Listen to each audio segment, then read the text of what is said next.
Finally, after 30 years of Magic the Gathering, we're going full Dane. Alright, this guy's got some really cool lore. He's a 4,000-year-old shapeshifter, mentally unstable killer. Alright, first things first, the art is terrifying. You have this guy just kind of absorbing another dude. I think it's a metaphor for the American education system, but, more on that later. The other guy is just silently screaming with his mouth wide open. I guess it's weird, it's gross, it's disturbing, and that's the kind of deck we want to lean into. Okay, let's read the card. The Ever-Changing Dane, white, blue, and a black for a legendary creature shapeshifter. It's a 3/3. It has 1. Sacrifice another creature. The Ever-Changing Dane becomes a copy of the sacrificed creature, except it has this ability. He could be anyone, anywhere, but he'll never be half of anything. This is a man after my own heart. I do the same thing on Tuesday nights. Hey, listen, before we go too deep into this guy, it helps if y'all leave a like, a subscribe, plop a comment down. I'm really losing my mind here. I'm transforming into a YouTuber. Alright, so with Dane, we have a sacrifice outlet on our commander. That's really nice. So, do we go aristocrats? No! He has no synergy there. Do we go mill? No! There's really isn't any synergy there either. Do we go reanimate? Maybe, that's actually pretty good. But no! We go theft. Nothing's better than stealing our opponent's stuff. It scales to the decks we're facing, and people can't blame you for running expensive monsters. You're stealing theirs. We're keeping our budget to $80 for this deck. So let's build our backbone first. That's what you do when you steal somebody's body, you build the spine. Let's use Grim Haruspex, Midnight Reaper, Morbid Opportunist. Give us some sweet card draw when we sacrifice our opponent's creatures.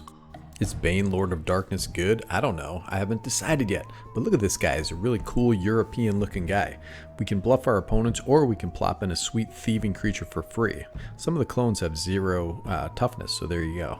Erebos Bleak Hearted is a really sweet card in this deck. If we sacrifice a stolen creature, we can pay 2 life and draw a card. Plus it's indestructible. Body Launderer helps us cycle through our deck when we sack a creature, and the Connive mechanic is great to get fat creatures into the yard for reanimation. Speaking of which, we have a nice little recursion package. Cards like Animate Dead, Dimir Doppelganger, this gets stuff from any graveyard. And don't sleep on Cemetery Puka. I think this is the right deck for the old Puka boy.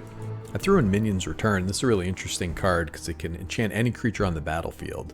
We also have Kaya's Ghost Form, which can protect our commander, but has to enchant something on our side of the battlefield.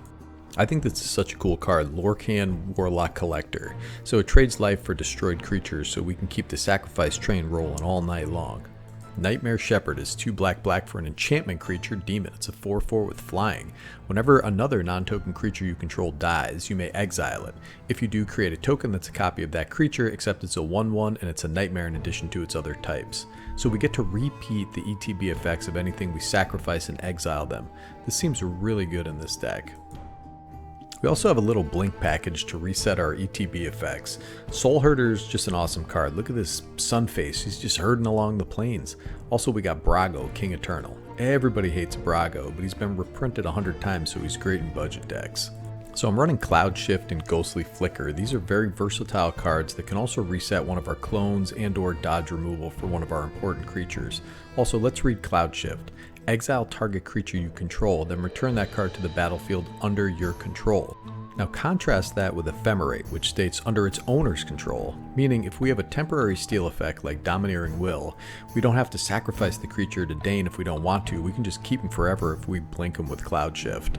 Alright, so what's the meat of this deck? What's the real bologna in the bologna sandwich? We want creatures we can use to steal our opponent's stuff off the battlefield.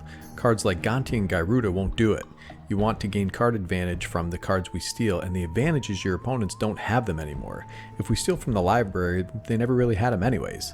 Thieving Skydiver and Hostage Taker can gain us incremental damage early. They can steal Soul Rings, Arcane Signets, Swiftfoot Boots, whatever's out there. Then we have Zanaya. He believes in nothing. I think he's a really cool guy. Likes to hang out with some buddies of his that I'll get into in a second, but this thing can steal us a bunch of stuff at one time. Oh, here comes the rest of the Tentacle Face gang. We got Mind Flayer and his cephalid friend Shield Broker. Both have tentacles on their face, both steal creatures, but they're different creature types. I want to see the 23andMe data on that. The shield counter is cool and all, but you can sacrifice the stolen creature anytime you want to Dane. Sacrifice doesn't care about indestructible or shield counters or any of that stuff. It's a cost you pay to activate an ability. Callous Oppressor is a really weird card. I'm not sure the strategy you should use to pick the opponent, but probably just whoever's behind. I feel bad for the centaur dude in the background. That little fish dude is it's pretty oppressive. RIP, buddy. Very similar card, Marika Ribarite, is awesome. Just get in there. I used to know a person named Marika, so I think I'm pronouncing this right. Dragonlord Silengar is suddenly $3. Get in there, Dragonlord. This dude's an amazing card for 6 mana.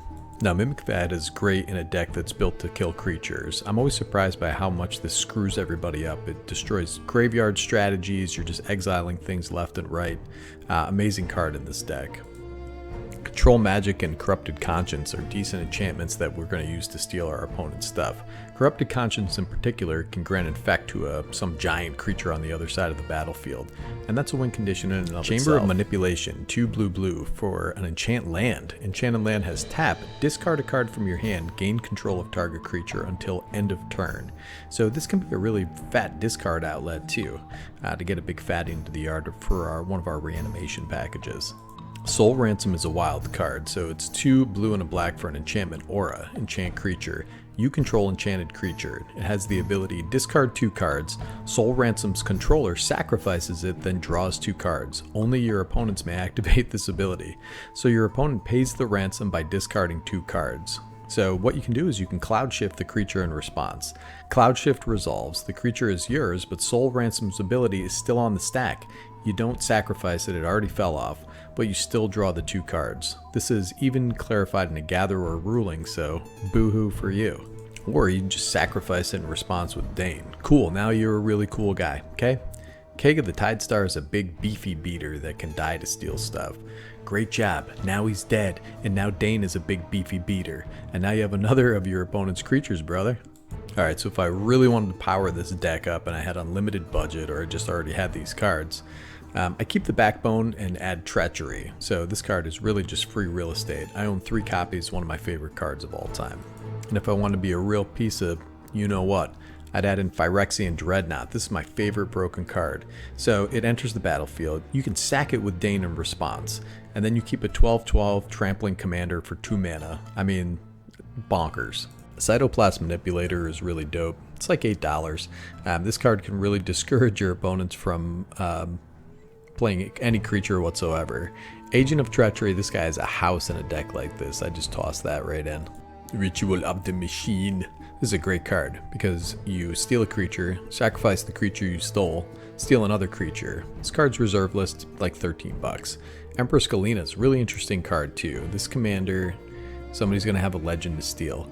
So this one was recently reprinted with a left-handed card. I don't know what the heck's up with that, but it's like $6-7.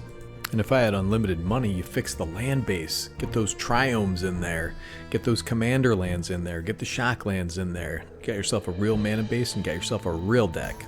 This guy, Dane, I mean, he's got to be one of my favorite cards spoiled so far from the Dominaria Commander or whatever the heck they're calling it. So let me know what you think of this gooey gentleman. Like, comment, subscribe. You'll avoid the fate of the guy Dane is absorbing. The dang deck list is in the stankin' description. It's going to be Nicky G from Better Commander. Signing off.